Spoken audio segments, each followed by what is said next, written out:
So now that we're done with our project, let's go ahead and save this out. There are many different ways of saving your project, but today we're going to talk about 3 different ones in this video. We're going to talk about PSD, or Photoshop document. We're going to talk about PNG, and then we're going to talk about JPEGs. Let's start with the PSD.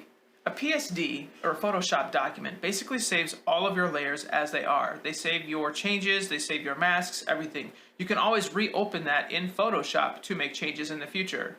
You've probably done a Control-S or Save or Command-S while you're creating this project, and if it took you multiple times, you were able to open that up every day you came back or every time you came back to it and can pick up where you left off.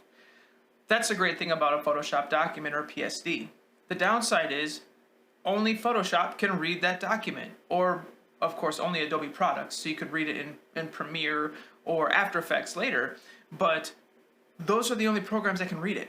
Okay, you can't upload it to the web and use it as an image because somebody on the other side may not have the software that can read that document. So you have to save it as a different type of file. And that leaves us to PNG and JPEG. Now PNG is not as compressed as a JPEG file. A JPEG would be your highly compressed, most sought after image that would be used on the internet. However, it does not allow for transparency. If your image, say you're creating a logo or some sort of image that has transparency that's going to go over something else, you will want to save that out as a PNG. So let's take a look at our document, see what we've got, and see what we need to choose. We'll see you in Photoshop. Okay, so here we are in Photoshop. Here's my document. On the right, this is my final project that I created based on these 7 images here. You can see that I've got all of my different layers laid out here. Artboard 2 and then Artboard 1. Well, how do I save this out? Well, where am I going to put this? There isn't any transparency in this particular case, so I probably don't need a PNG. But I need somebody to be able to see this that may not have Photoshop. So I'm going to probably have to save this as a JPEG. So let's go to File and go down to Export. Instead of Export as PNG, we're going to go to Export as. All right, and here we are. Here's our option. And of course, in this particular case, since I have multiple artboards here, I can choose Select All, which is probably what I'll do for this particular case. Or I can choose specific artboards. Maybe I only need Artboard 1 and not Artboard 2. And then of course on the right hand side, here are all of the different options: PNG, JPEG, and GIF. I'm going to choose JPEG.